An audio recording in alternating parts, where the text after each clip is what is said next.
Marc Aurèle, empereur romain et philosophe stoïcien, a marqué l'histoire en tant que leader sage et penseur. Connu pour ses pensées pour moi-même, il incarne l'idée d'un dirigeant philosophe cherchant la sagesse et la vertu même dans les moments les plus difficiles. Dans cette vidéo, nous allons explorer la vie fascinante de Marc Aurèle, ses accomplissements, ses combats et les leçons intemporelles qu'il nous a laissées.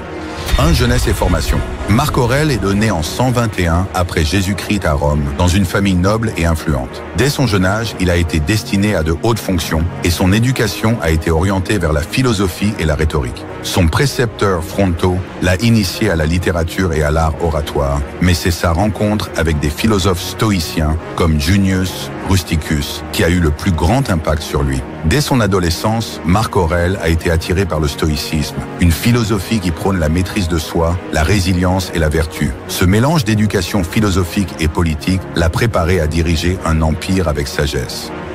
2. Montée au pouvoir, de César à empereur.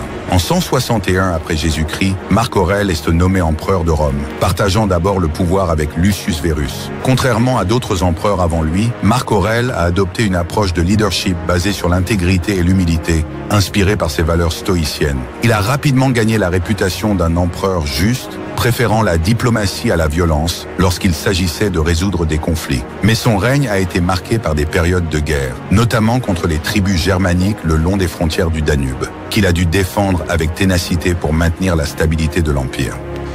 3. Les années de guerre, le philosophe sur le champ de bataille. Les guerres marcomanes ont été l'un des défis majeurs du règne de Marc Aurèle.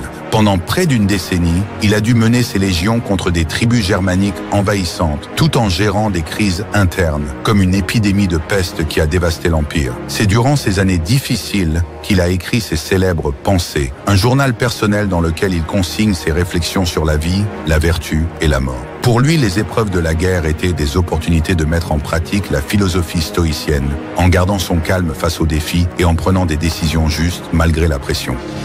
4. Les pensées de Marc Aurèle, un manuel de sagesse. Les pensées pour moi-même de Marc Aurèle, rédigées au cœur des batailles et des épreuves, sont aujourd'hui considérées comme un chef-d'œuvre de la philosophie stoïcienne. Dans ce texte, il évoque des thèmes tels que l'impermanence de la vie, l'acceptation des événements extérieurs et la recherche de la vertu. La vie est ce que tu en fais, une lumière vacillante ou un flambeau ardent, disait-il pour rappeler que nos réactions face aux événements sont plus importantes que les événements eux-mêmes. Son œuvre reste un guide pour ceux qui cherchent à vivre avec sagesse et sérénité, même dans l'adversité.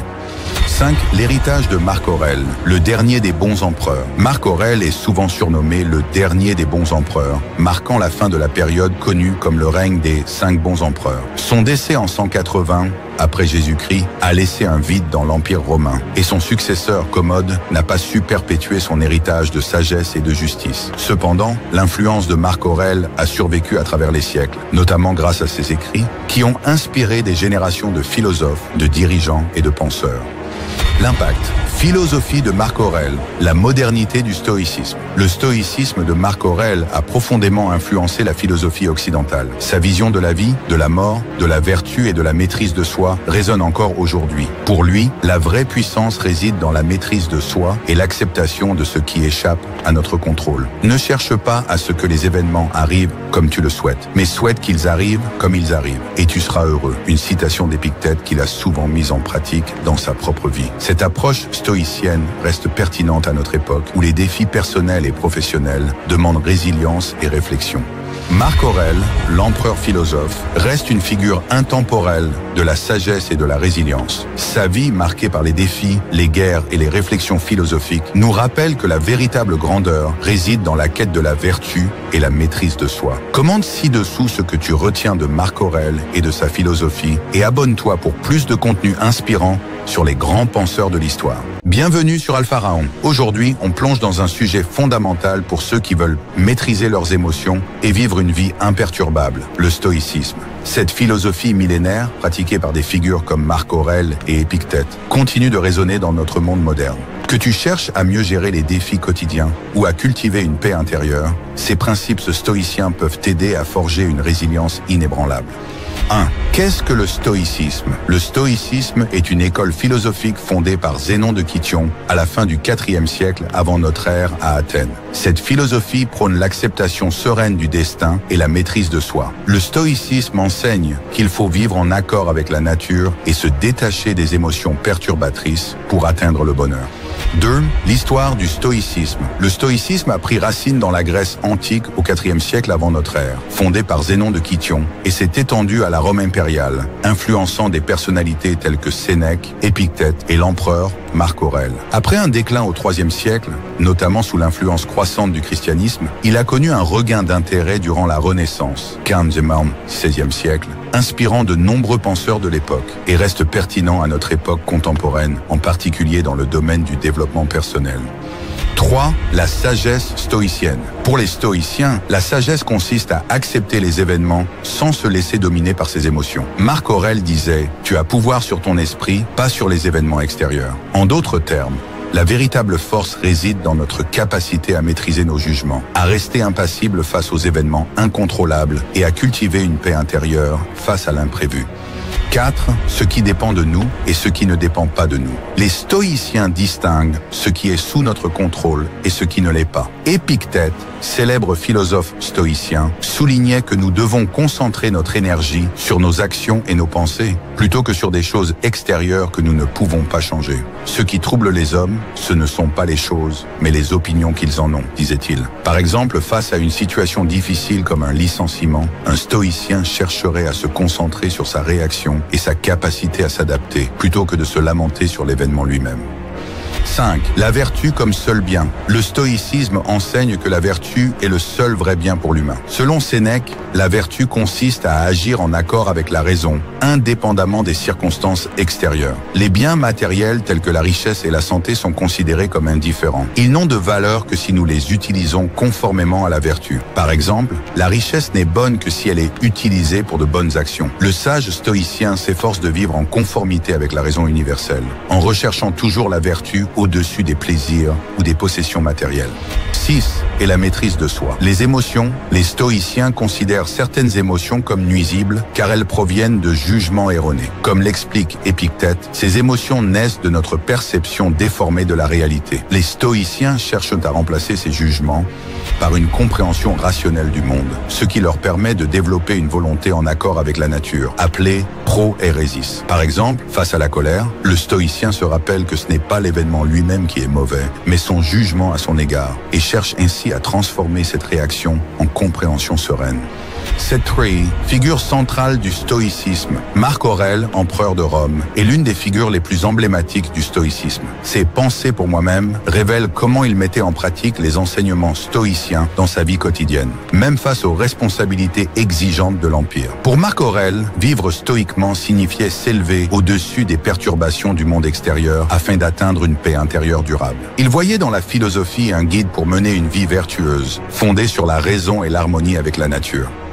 Épictète, ancien esclave devenu l'un des plus grands philosophes stoïciens, enseignait que la véritable liberté vient de la maîtrise de soi. Pour lui, le stoïcisme offrait un moyen de transcender les limites imposées par la vie. Il affirmait « Personne n'est libre s'il ne sait se maîtriser lui-même ». Sa vie est un témoignage puissant de la capacité de l'esprit humain à surmonter l'adversité grâce à la philosophie. Sénèque, conseiller de l'empereur Néron, est un autre pilier du stoïcisme. Il a laissé de nombreux écrits qui montrent comment appliquer les principes stoïcien à la vie de tous les jours. Sénèque disait « La vie, ce n'est pas d'attendre que l'orage passe, mais d'apprendre à danser sous la pluie ». Pour lui, le stoïcisme était un art de vivre permettant de faire face aux défis avec sagesse et courage, peu importe les circonstances. 8. Vivre en accord avec la nature. Selon le stoïcisme, le bonheur réside dans l'harmonie avec la nature. Zénon enseignait que l'eudémonia, le bonheur, consiste à vivre en accord avec la raison, en acceptant les lois de la nature et en contribuant activement à la communauté. Par exemple, cela peut signifier accepter les situations difficiles sans se laisser dominer par des émotions négatives et agir de manière vertueuse pour le bien commun. Zénon disait « La liberté consiste à bien comprendre et accepter la nécessité ». 9. La philosophie comme art de vivre. Pour les stoïciens, la philosophie est avant tout un art de vivre. Sénèque a beaucoup insisté sur l'importance de mettre en pratique les principes philosophiques, affirmant que le véritable philosophe est celui qui vit selon ses valeurs. Il prône aussi une vie vertueuse qui soit en accord avec la raison universelle. Sénèque disait « Ce n'est pas parce que les choses sont difficiles que nous n'osons pas, mais parce que nous n'osons pas qu'elles sont difficiles. » Cela illustre la nécessité d'appliquer courageusement la philosophie à chaque aspect de notre vie quotidienne. 10. Héritage et influence du stoïcisme. Le stoïcisme a influencé de nombreux penseurs occidentaux, de Descartes à Nietzsche, et a servi de base à certaines thérapies modernes, comme la thérapie cognitive. Sa force réside dans sa simplicité, vivre en accord avec la nature, se maîtriser et rester impassible face aux événements extérieurs. Conclusion. La voie stoïcienne pour maîtriser ta vie. Le stoïcisme est une boussole qui te guide vers une vie de calme, de force intérieure et de résilience. Il ne s'agit pas de fuir les émotions, mais de les comprendre, de les canaliser et de concentrer ton énergie sur ce qui est vraiment important. Prends un moment aujourd'hui pour réfléchir à ces principes, applique-les et observe les changements dans ta vie. Si tu veux en apprendre plus sur comment utiliser ces enseignements pour devenir la meilleure version de toi-même, abonne-toi à Alpha Raon et rejoins notre communauté de maîtres de soi. Bienvenue sur Alpha Raon. Aujourd'hui, je vais partager avec toi des pensées puissantes des plus grands philosophes de l'histoire. Ces citations ont traversé les siècles et peuvent t'aider à renforcer ta discipline, à trouver ta voie et à rester imperturbable face aux défis de la vie. Prépare-toi, car ces mots de sagesse vont transformer ta perspective. Commençons avec Marc Aurèle, l'empereur philosophe. Il nous rappelle, dans tes actions, ne procrastine pas. Marc Aurèle nous pousse à agir sans délai. La procrastination n'est pas seulement un ennemi du temps, mais un poison pour l'esprit. Plus tu agis, plus tu deviens maître de ta destinée. Ensuite, une citation d'Aristote. Nous sommes ce que nous faisons de façon répétée. L'excellence n'est donc pas un acte, mais une habitude. La répétition forge des habitudes, et les habitudes forgent ton caractère. C'est par la constance que tu atteindras l'excellence. Épictète, un autre grand stoïcien, disait « Ce qui trouble les hommes, ce ne sont pas les choses, mais les jugements qu'ils portent sur elles. » Il te rappelle que ce n'est pas ce qui arrive qui importe, mais la manière dont tu réagis. Ton mental est ton plus grand atout. Sénèque qui nous laisse cette perle de sagesse. La vie, ce n'est pas d'attendre que l'orage passe, c'est d'apprendre à danser sous la pluie. Tu ne peux pas toujours éviter les difficultés, mais tu peux apprendre à y faire face. La résilience, c'est apprendre à danser sous la pluie. Socrate nous enseigne. Connais-toi toi-même. C'est une des leçons les plus fondamentales. Comprendre tes forces, tes faiblesses et tes valeurs est la première étape pour maîtriser ta vie.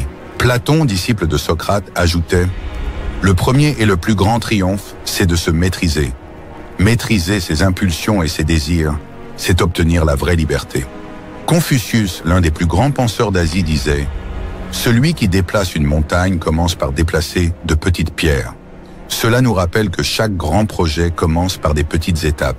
Ne sous-estime jamais les progrès lents, mais constants. Zénon de Cityon, le fondateur du stoïcisme, disait « La liberté est le seul objectif digne de ce nom. » Pour Zénon, la vraie liberté ne vient pas de l'absence de contraintes, mais de la maîtrise de soi-même et de ses désirs. Et enfin, Lao Tse, le maître taoïste, nous laisse ceci. Un voyage de 1000 lieues commence toujours par un premier pas. Ne laisse jamais la peur de l'ampleur de la tâche te paralyser. Chaque petit effort compte dans la réalisation de tes rêves. Ces paroles de sagesse des grands philosophes nous montrent que, peu importe l'époque, les mêmes principes nous guident. Discipline, maîtrise de soi et résilience. Applique ces leçons dans ta vie quotidienne et tu verras des changements profonds. Si tu veux continuer à apprendre et grandir, abonne-toi à Alpha Raon et rejoins-nous dans cette quête de maîtrise personnelle.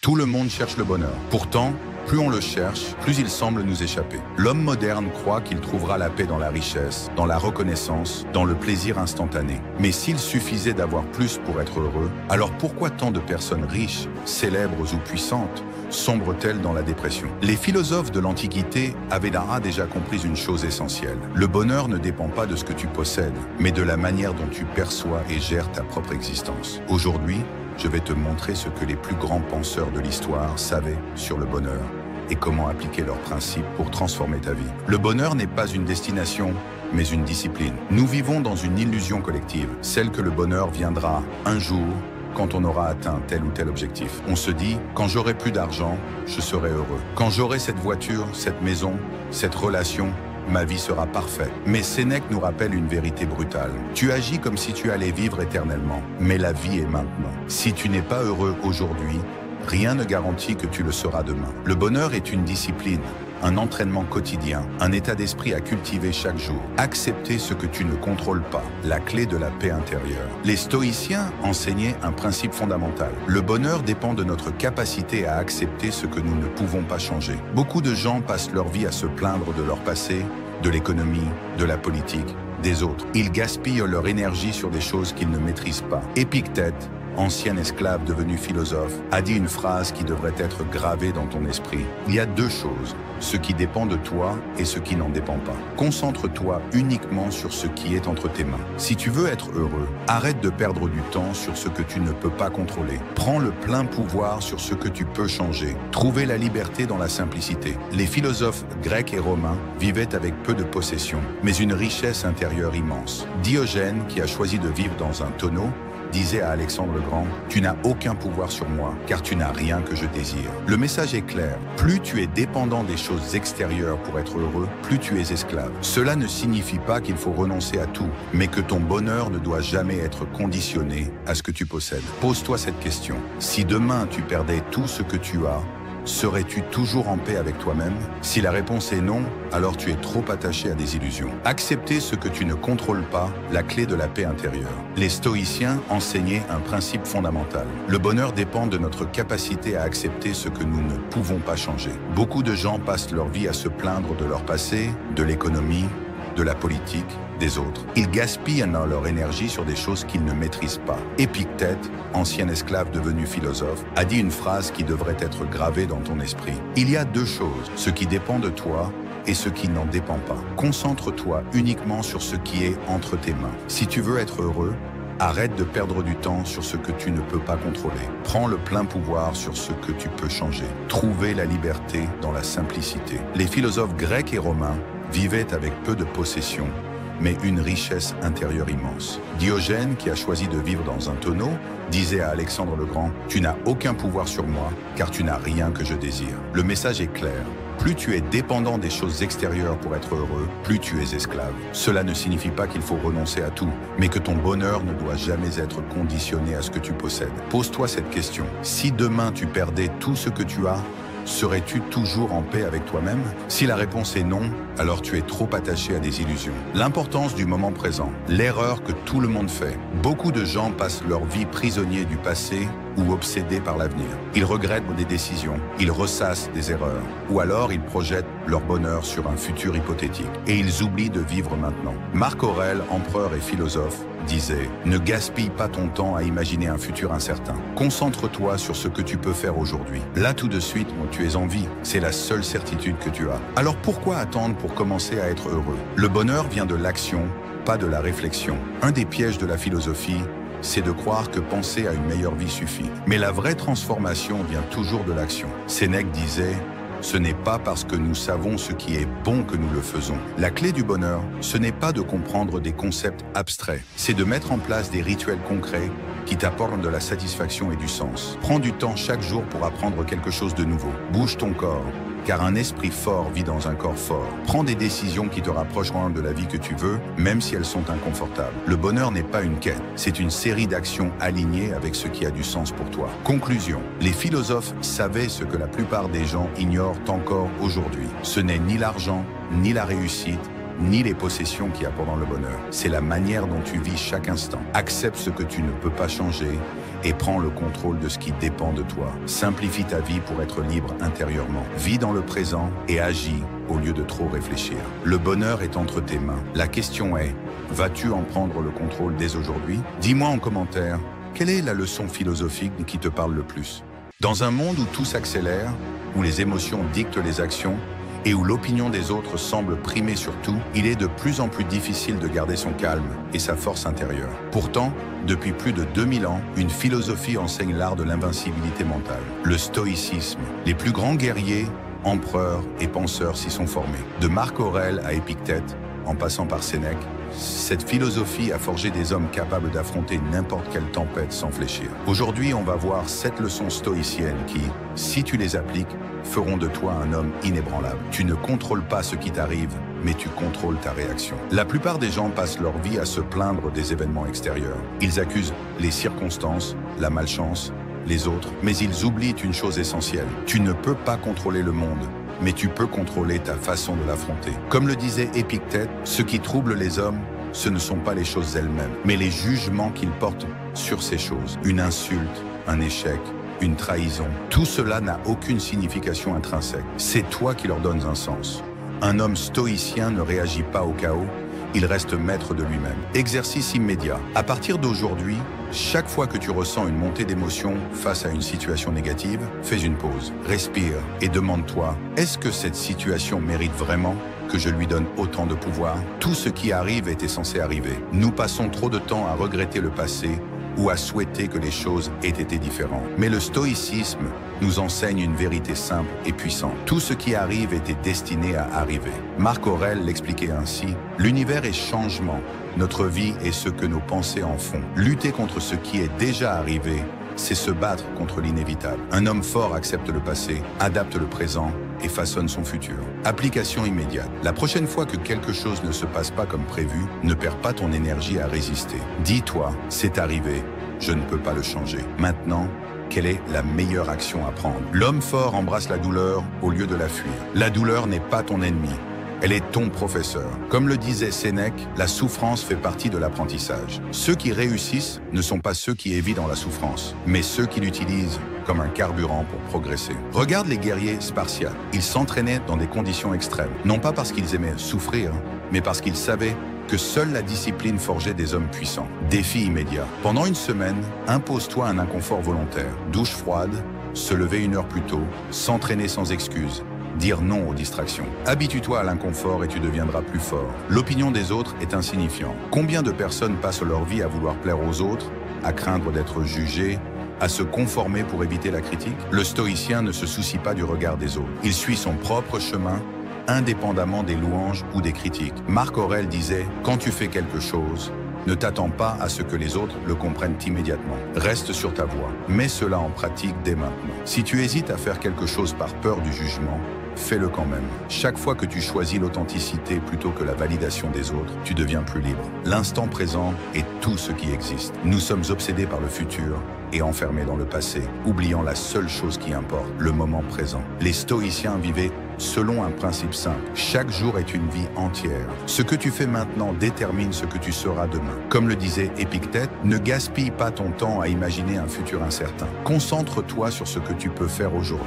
Exercice immédiat. Pendant une journée, vis chaque action pleinement. Que ce soit manger, travailler, t'entraîner, sois totalement présent. Tu verras que ta concentration, ta force mentale et ton énergie vont monter en flèche. Le confort est un piège. L'homme moderne est trop fragile parce qu'il a oublié que la vie est une lutte. Le confort l'a affaibli, la facilité l'a rendu paresseux. Le stoïcisme nous rappelle une chose essentielle. Le confort est un poison lent. Sénèque disait « Trop de confort nous tue à petit feu. Si tu veux être fort, expose-toi régulièrement à la difficulté. C'est en traversant des tempêtes qu'on devient inébranlable. Challenge immédiat. Choisis une habitude qui te rend trop à l'aise et supprime-la pour une semaine. Remplace-la par un effort. Si tu veux être puissant, tu dois sortir de ta cage dorée. La maîtrise de soi est la plus grande des forces. Un homme sans contrôle est un homme faible. Il se laisse emporter par ses impulsions. Il réagit au lieu d'agir. Les stoïciens maîtrisaient leurs émotions non pas parce qu'ils étaient insensibles, mais parce qu'ils savaient que la vraie force réside dans la maîtrise de soi.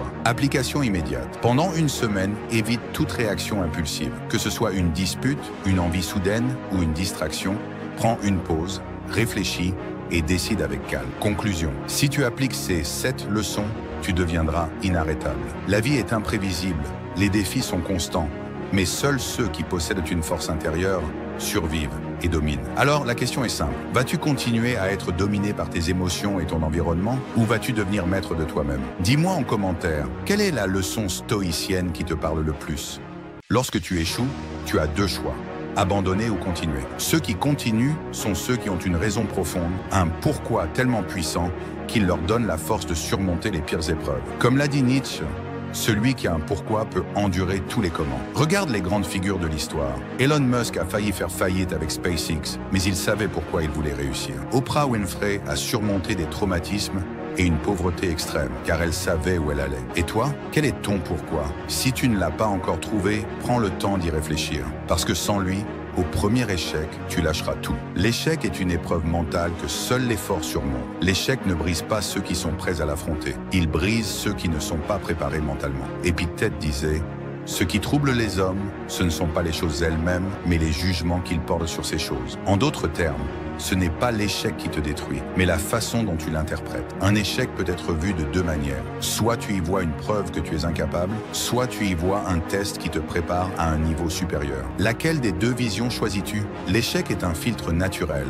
Seuls les plus déterminés survivent. Le succès n'est pas réservé à une élite. Il est accessible à ceux qui refusent d'abandonner. Regarde autour de toi. La majorité des gens abandonnent au premier obstacle. Ils ne manquent pas de talent, ils manquent de persévérance. Ils ne sont pas incapables. Ils sont simplement trop impatients pour supporter l'inconfort de l'échec. Chaque échec est un test. Il filtre les faibles et laisse passer les plus déterminés. Alors, la question est simple. Vas-tu faire partie de ceux qui abandonnent ou de ceux qui continuent? La vie ne te fera aucun cadeau. Tu échoueras, c'est une certitude. Mais c'est précisément cet échec qui te donnera la force d'atteindre tes objectifs. Tu as maintenant deux choix. Voir l'échec comme un mur infranchissable et abandonner. Voir l'échec comme une opportunité d'apprendre et continuer à avancer. Ce choix déterminera tout. Alors, qu'est-ce que tu fais maintenant? Dis-moi en commentaire. Quel a été ton plus gros échec et qu'en as-tu appris? Tout le monde veut réussir, mais combien sont réellement prêts à affronter l'échec? Dans notre société, l'échec est perçu comme une humiliation, un signal d'arrêt, une preuve que nous ne sommes pas assez bons. Pourtant, c'est exactement l'inverse. L'échec n'est pas la fin, c'est le début. Ceux qui réussissent ne sont pas ceux qui évitent l'échec, mais ceux qui savent le transformer en force. Alors si tu cherches à t'élever, à dominer ta vie et à atteindre un niveau supérieur,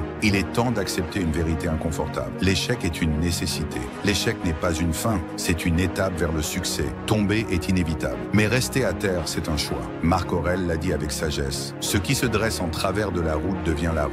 Ce n'est pas l'échec qui te définit, mais la manière dont tu réagis. Les plus grands leaders, athlètes et entrepreneurs ont échoué des dizaines, des centaines de fois avant d'atteindre leur sommet. Michael Jordan a été exclu de son équipe de basket au lycée. J.K. Rowling a essuyé des dizaines de refus avant que Harry Potter ne voie le jour. Colonel Sanders a vu sa recette de poulet rejetée plus de 1000 fois avant que KFC ne devienne un empire. Tous ont échoué, mais aucun n'a abandonné. Tu veux appliquer ce principe? À partir d'aujourd'hui, chaque fois que tu échoues, demande-toi qu'est-ce que cet échec essaie de m'enseigner. Si tu adoptes cet état d'esprit, chaque chute deviendra un tremplin. Échouer, c'est apprendre ce que personne ne t'enseigne. L'échec est le meilleur professeur qui soit. Ce que l'école ne t'apprend pas, ce que les livres ne peuvent pas te transmettre, la vie te l'enseignera à travers l'échec. Sénèque l'avait bien compris lorsqu'il affirmait « Les difficultés renforcent l'esprit, tout comme le travail muscle le corps. Ce n'est pas en évitant l'échec que l'on progresse, c'est en l'embrassant, en l'analysant,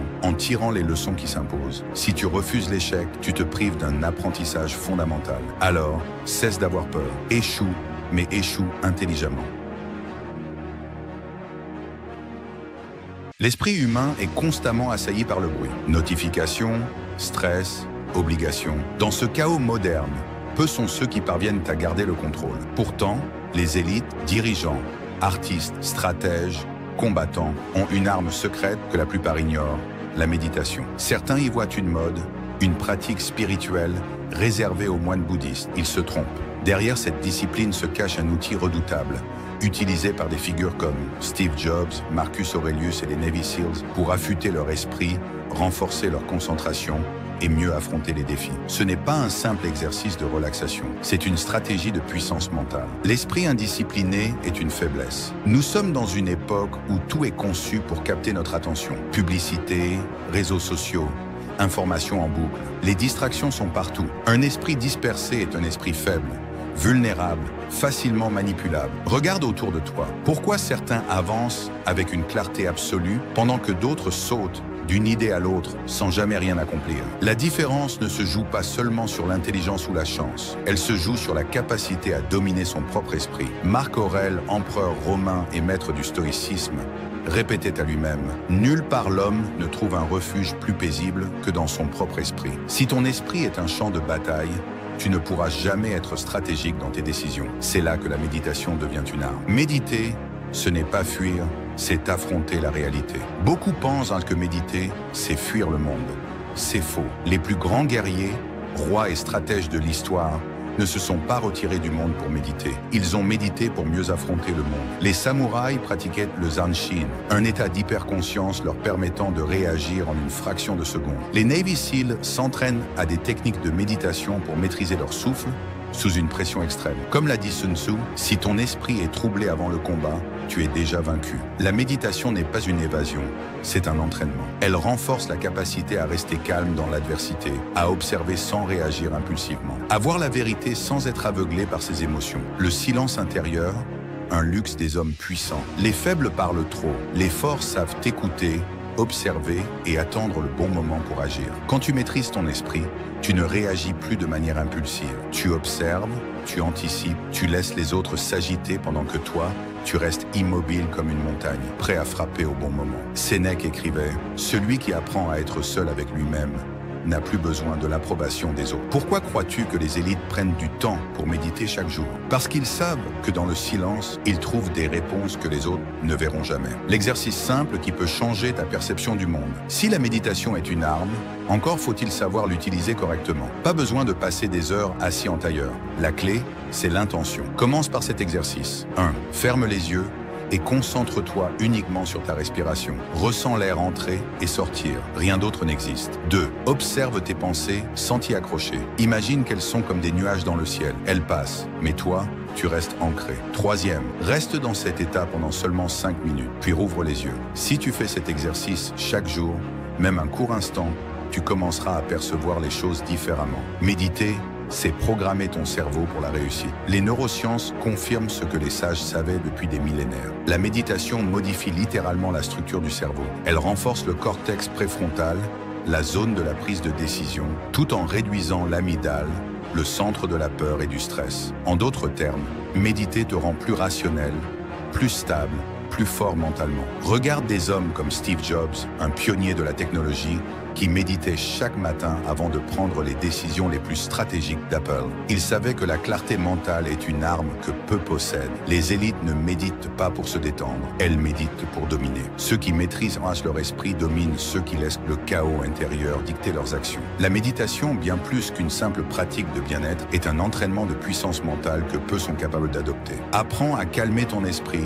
et tu verras ce que les autres ne perçoivent pas. Apprends à contrôler ta respiration et plus rien ne pourra te déstabiliser. Adopte cette discipline et tu comprendras pourquoi ceux qui règnent sur le monde méditent chaque jour. Dis-moi en commentaire, combien de minutes vas-tu consacrer à cet entraînement mental dès aujourd'hui? Tout le monde cherche le bonheur. Pourtant, plus on le cherche, plus il semble nous échapper. L'homme moderne croit qu'il trouvera la paix dans la richesse, dans la reconnaissance, dans le plaisir instantané. Mais s'il suffisait d'avoir plus pour être heureux, alors pourquoi tant de personnes riches, célèbres ou puissantes, sombrent-elles dans la dépression? Les philosophes de l'Antiquité avaient déjà compris une chose essentielle. Le bonheur ne dépend pas de ce que tu possèdes, mais de la manière dont tu perçois et gères ta propre existence. Aujourd'hui, je vais te montrer ce que les plus grands penseurs de l'histoire savaient sur le bonheur et comment appliquer leurs principes pour transformer ta vie. Le bonheur n'est pas une destination, mais une discipline. Nous vivons dans une illusion collective, celle que le bonheur viendra un jour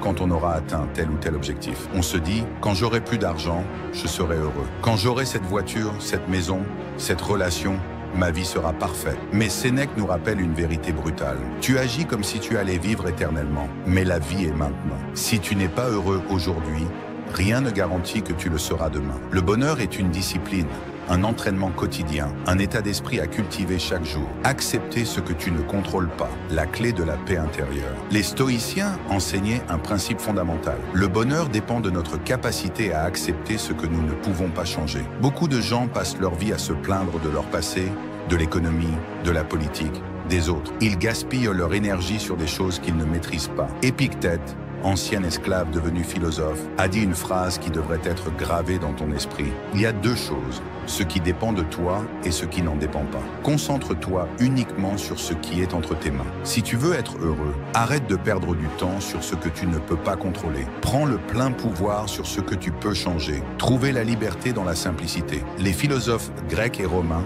vivaient avec peu de possessions, mais une richesse intérieure immense. Diogène, qui a choisi de vivre dans un tonneau, disait à Alexandre le Grand, « Tu n'as aucun pouvoir sur moi, car tu n'as rien que je désire. » Le message est clair. Plus tu es dépendant des choses extérieures pour être heureux, plus tu es esclave. Cela ne signifie pas qu'il faut renoncer à tout, mais que ton bonheur ne doit jamais être conditionné à ce que tu possèdes. Pose-toi cette question. Si demain tu perdais tout ce que tu as, serais-tu toujours en paix avec toi-même? Si la réponse est non, alors tu es trop attaché à des illusions. Accepter ce que tu ne contrôles pas, la clé de la paix intérieure. Les stoïciens enseignaient un principe fondamental. Le bonheur dépend de notre capacité à accepter ce que nous ne pouvons pas changer. Beaucoup de gens passent leur vie à se plaindre de leur passé, de l'économie, de la politique, des autres. Ils gaspillent leur énergie sur des choses qu'ils ne maîtrisent pas. Épictète, ancien esclave devenu philosophe, a dit une phrase qui devrait être gravée dans ton esprit. Il y a deux choses, ce qui dépend de toi et ce qui n'en dépend pas.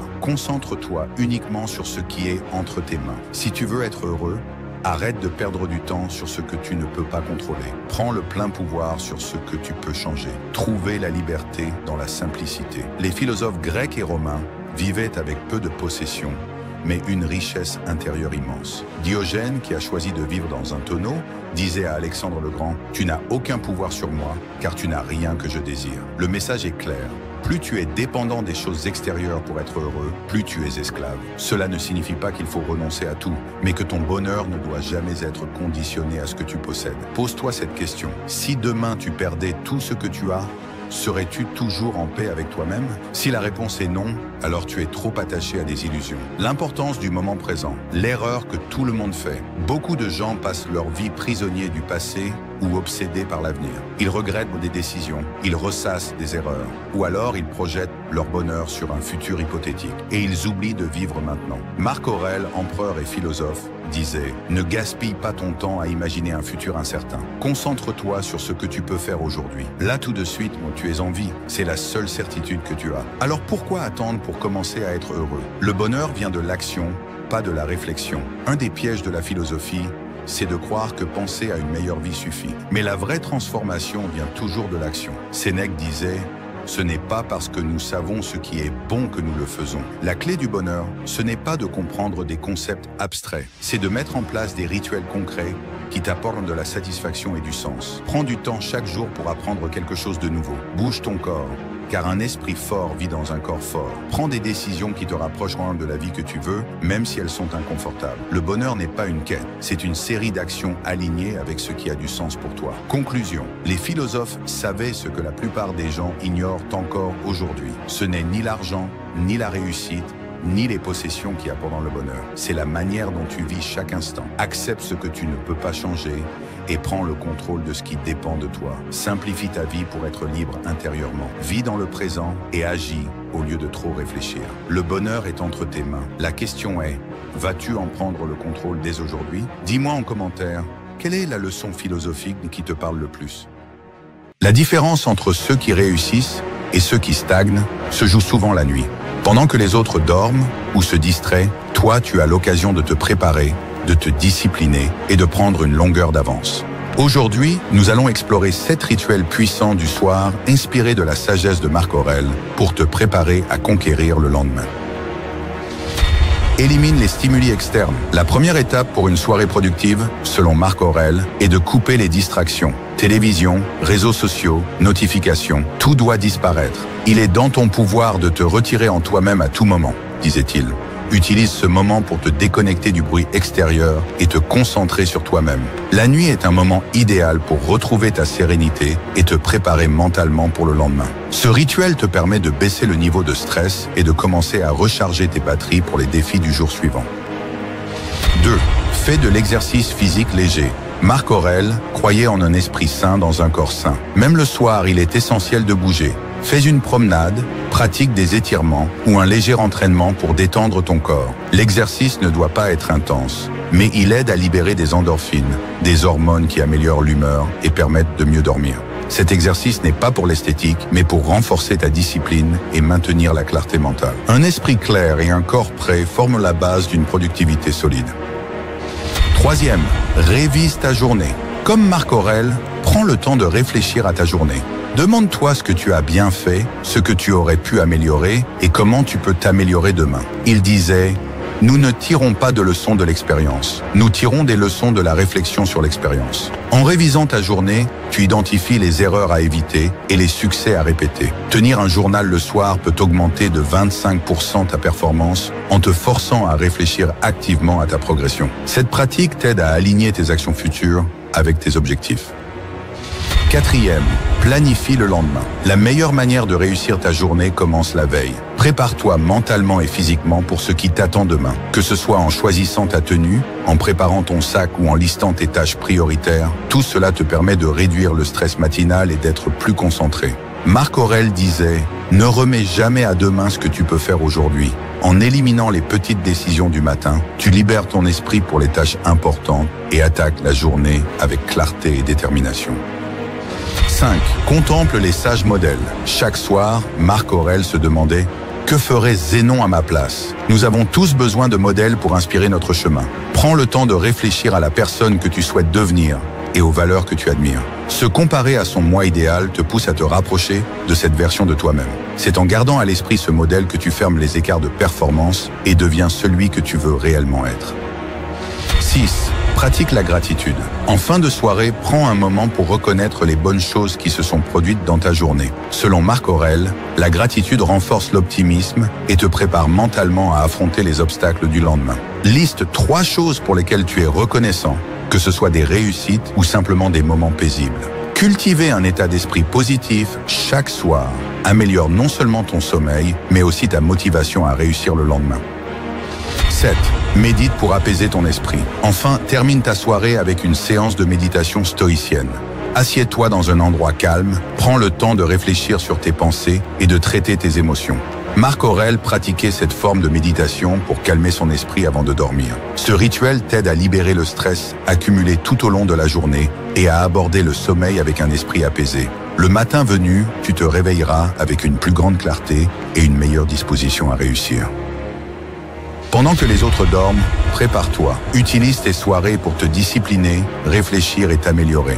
Marc Aurèle l'a compris. C'est dans ces moments de préparation silencieuse que se joue la réussite du lendemain. Pratique ces rituels chaque soir et observe comment ta productivité et ta clarté mentale s'envolent. Commente si tu as déjà mis en place un rituel du soir et abonne-toi pour plus de sagesse stoïcienne. Chaque matin est une opportunité pour se préparer à la réussite. Pour ceux qui cherchent à se discipliner et à vivre une vie plus alignée avec leurs valeurs, les stoïciens, comme Marc Aurèle, ont laissé des enseignements puissants. Aujourd'hui, nous allons explorer 6 habitudes matinales pour commencer chaque journée avec clarté, discipline et intention. Premier, pratique la réflexion matinale, préméditatio. Commence ta journée en prenant quelques minutes pour anticiper les défis que tu pourrais rencontrer. Marc Aurèle utilisait cette méthode, appelée préméditatio, pour se préparer mentalement aux obstacles qui l'attendaient. Asseyez-vous dans un endroit calme. Fermez les yeux et imaginez les situations difficiles ou les personnes avec lesquelles vous devrez interagir aujourd'hui. En visualisant ces moments, tu seras mieux armé pour réagir avec patience et calme. Ce rituel te permet d'aborder la journée avec sérénité et préparation mentale. 2. Pratique la gratitude. Les stoïciens prônaient la gratitude comme un moyen de rester ancré dans le moment présent et de combattre les pensées négatives. Avant même de sortir du lit, prends un moment pour réfléchir à 3 choses pour lesquelles tu es reconnaissant. Cela peut être des plaisirs simples comme une bonne nuit de sommeil ou de grandes bénédictions comme des relations solides. Marc Aurèle lui-même écrivait chaque matin des choses pour lesquelles il était reconnaissant. Cette pratique quotidienne te permet de commencer la journée avec un esprit positif et plein de gratitude. 3e, recite ou réfléchis à une citation stoïcienne. Le matin est le moment idéal pour méditer sur la sagesse stoïcienne. Choisis une citation de Marc Aurèle, Épictète ou un autre stoïcien et prends quelques instants pour réfléchir à son application dans ta journée. Par exemple, tu as pouvoir sur ton esprit, non sur les événements extérieurs. Réalise cela et tu trouveras la force. Cette habitude permet d'ancrer les valeurs stoïciennes dans ta vie quotidienne et de te guider dans tes actions. Quatrième, planifie avec la dichotomie du contrôle. L'une des leçons clés du stoïcisme est de se concentrer sur ce que tu peux contrôler et de laisser tomber ce que tu ne peux pas. Après ta réflexion matinale, prends le temps de planifier ta journée en tenant compte de cette dichotomie du contrôle. Fais une liste des tâches que tu peux influencer et prépare-toi à accepter ce qui est hors de ton contrôle. Cette pratique aide à réduire le stress et te permet de te concentrer sur l'essentiel. 5. Engage-toi dans une activité physique. Les stoïciens comprenaient l'importance de maintenir un équilibre entre le corps et l'esprit. Marc Aurèle croyait fermement en la discipline physique. Consacre 10 à 20 minutes chaque matin à une activité physique, que ce soit une promenade, des étirements ou une séance de sport plus intense. L'exercice aide à clarifier l'esprit et à renforcer la discipline. 2 éléments cruciaux pour une journée réussie. 6. Définis une intention basée sur Amor Fati. Amor Fati, l'amour du destin, est un principe stoïcien qui consiste à accepter tout ce qui t'arrive, bon ou mauvais, comme nécessaire à ta croissance. Après avoir anticipé les défis de ta journée, définis une intention basée sur ce principe. Rappelle-toi que même les obstacles sont des opportunités d'appliquer les vertus stoïciennes. Adopter cette mentalité te permettra de rester calme et résilient face aux imprévus. En suivant ces 6 pratiques stoïciennes chaque matin, tu peux aborder ta journée avec clarté, discipline et sérénité. Peu importe les défis que tu rencontreras, tu seras mentalement et physiquement préparé. Commente ci-dessous si tu as déjà intégré des rituels matinaux et abonne-toi pour plus de sagesse inspirante et de conseils stoïciens.